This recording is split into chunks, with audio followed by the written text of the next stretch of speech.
Hello everyone, my name is Shivdeep Mishra. मैं आज आपको बताऊंगा मेन चीज़ इंपॉर्टेंट पॉइंट पढ़ाऊंगा। Trick for boiling point for important for JEE mains and NEET. अब जैसे जे मीन का पेपर आ रहा है कि ट्रिक्स बताया, एक खास ट्रिक जो पूछी जाती है जब डिफरेंट कंपाउंड दिए हों तो उसमें बॉइलिंग पॉइंट कैसे निकाला जाए। जैसे एसिड दिया हो, अल्कोहल दिया हो, एमाइंस दिया हो, कीटोन्स दिया हो, एल्डिहाइड्स दिया हो, इथर्स दिया हो, हेलाइड्स दिया हो, एल्काइन, एल्केन।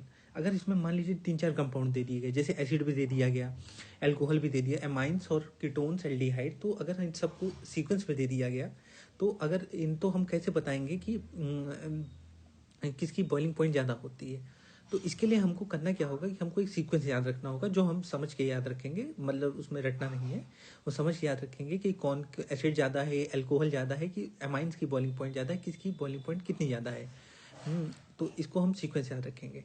लेकिन इसकी जो पहली कंडीशन मैं बता दूं, वो कंडीशन है this rule is only applicable when they have comparable molecular mass, मतलब उनके मॉलिक्यूलर मास को कंपेयर किया जा सके।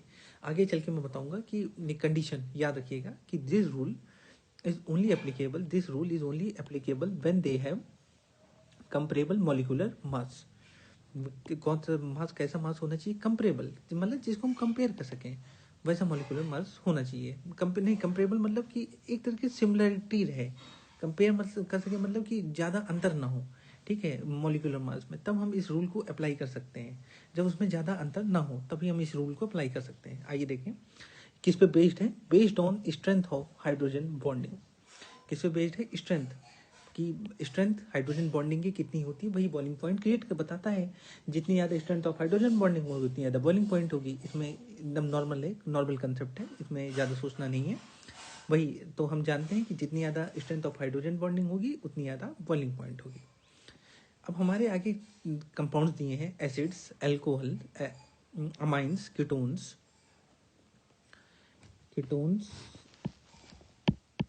Aldehydes, ethers, halides, alkyne and alkene. अब हमको सी, अगर मान लीजिए जैसे इसमें एसिड दिया हो, अल्कोहल क्वेश्चन में acid, alcohols, ketones, aldehyde, ethers, halide, इनमें 5-6 कंपाउंड दे दिए हो। अब सीक्वेंस बताना है किसकी बॉइलिंग पॉइंट ज़्यादा होगी और किसकी कम होगी। तो सबसे पहले हम सीक्वेंस क्रिएट करेंगे किसकी बॉइलिंग पॉइंट ज़्यादा होगी और किसकी कम होगी। तो सबसे पहला नंबर आता है जिसकी सबसे हाईएस्ट बॉइलिंग, हाईएस्ट से लोएस्ट चलेंगे, वो है moving from highest to lowest. तो सबसे ज़्यादा बॉइलिंग पॉइंट होगी वो होगी एसिड की। आपने जैसे देखा होगा कि एसिड जब वेपर फेज में भी होता है तब भी वो उसमें हाइड्रोजन बॉन्डिंग होती है उसमें, इसीलिए एसिड की बॉइलिंग पॉइंट सबसे ज़्यादा होगी क्योंकि इसमें हाइड्रोजन बॉन्डिंग सबसे ज़्यादा होती है। हाइड्रोजन बॉन्डिंग सबसे ज़्यादा होती है। और इसको और समझने के लिए, जब वो वेपर फेज में भी होता है तब भी उसकी हाइड्रोजन बॉन्डिंग नहीं टूटती है, तो इसकी हाइड्रोजन बॉन्डिंग सबसे ज़्यादा होती है। उसके बाद नंबर आता है एल्कोहल्स का। और एल्कोहल्स और अमाइंस के बीच में अगर हम कंपेयर करें तो दूसरा नंबर लिख देते हैं पहले, जैसे कि ज़्यादा उसमें उसके आगे बात करते हैं कंसेप्ट की।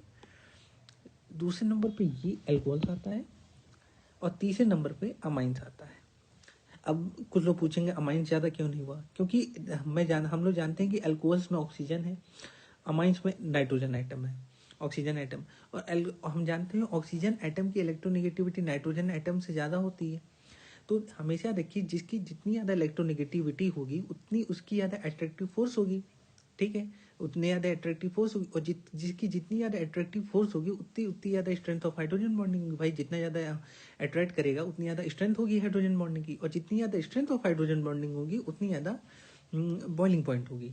तो इसीलिए अल्कोहल की इलेक्ट्रोनेगेटिविटी ज़्यादा है तो उसमें स्ट्रेंथ अट्रैक्टिव फोर्स ज़्यादा है, अट्रैक्टिव फोर्स होने की वजह से उसमें स्ट्रेंथ ऑफ हाइड्रोजन, उसमें अट्रैक्टिव फोर्स ज़्यादा है, इसीलिए उसमें स्ट्रेंथ ऑफ हाइड्रोजन बॉन्डिंग भी ज़्यादा है, इसीलिए अल्कोहल्स की अमाइन से ज़्यादा है।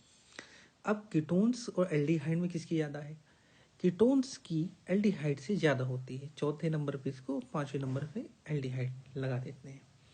क्यों कीटोन्स की एल्डिहाइड से क्यों ज़्यादा होती है, क्योंकि कीटोन्स का जो एटम इसमें कार्बोनिल ग्रुप होता है, रुकिए इसको बताते हैं, ग्रुप होता है C डबल बॉन्ड O, और एल्डिहाइड में CHO। इसमें जो पार्शियल निगेटिव चार्ज होता है वो इससे ज़्यादा होता है। पार्शियल निगेटिव चार्ज कीटोन्स में एल्डिहाइड से ज़्यादा होता है, जिसकी वजह से तो ऐसा है ना, हमने सुना है कि जिसकी इलेक्ट्रोनिगेटिविटी ज़्यादा होती है उसमें उतना ज़्यादा निगेटिव चार्ज, मतलब इलेक्ट्रॉन उसकी तरफ खींचा रहता है, तो उस पर जो पार्शियल निगेटिव चार्ज होता है वो ज़्यादा होता है, काफ़ी इलेक्ट्रोनिगेटिव चार्ज होता है। तो ये ऐसे समझ लें कि मतलब इसके जो कार्बोनिल ग्रुप है, इसका जो ऑक्सीजन एटम है कीटोन्स का, उस पर निगेटिव चार्ज ज़्यादा होगा, तो एक तरीके से उसकी इलेक्ट्रोनिगेटिविटी एक कंपेयर करने के हिसाब से ज़्यादा होगी, इलेक्ट्रोनिगेटिविटी ज़्यादा होगी।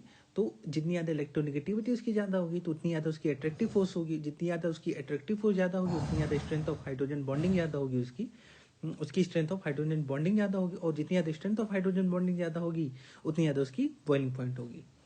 तो सबसे पहले क्या आया, एसिड, फिर एल्कोहल्स, फिर अमाइंस, फिर कीटोन्स, फिर एल्डिहाइड। अब छठे नंबर पे आता है इथर्स और सातवें पे हैलाइड्स। अब इथर्स और हैलाइड में एक चीज़ याद रखिएगा, इसके लिए मैं खास लिया हूँ, इथर्स एंड हैलाइड को मैंने अलग से बताया है। अगर मैंने आपको पहले बताया कि जब कंपेरेबल मॉलिक्यूलर मास, मतलब जिसमें मॉलिक्यूलर मास में ज़्यादा डिफरेंस ना हो, वैसा क्वेश्चन हो, लगभग सिमिलर हो इथर्स और हैलाइड्स में, तो इथर्स की ज़्यादा होती है during comparable molecular mass, ethers की हैलाइड से ज़्यादा होती है, क्योंकि इसमें वेंडर वॉल फोर्स का कंसेप्ट लगता है। कौन सा कंसेप्ट लगता है? वेंडर वॉल फोर्स का।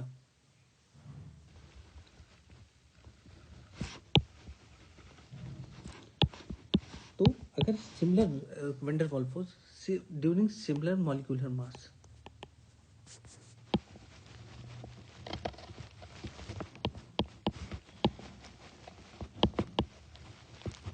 तब इथर्स की हैलाइड से ज़्यादा होगी।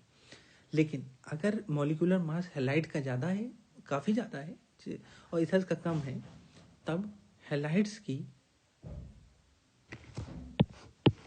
इथर से ज़्यादा होगी बॉइलिंग पॉइंट। किसकी बात कर रहे हैं? बॉइलिंग पॉइंट की बात कर रहे हैं। हैलाइड्स की इथर्स की ज़्यादा होगी जब इसका जो मॉलिक्यूलर मास है वो ज़्यादा हो, तब ये केस बनता है।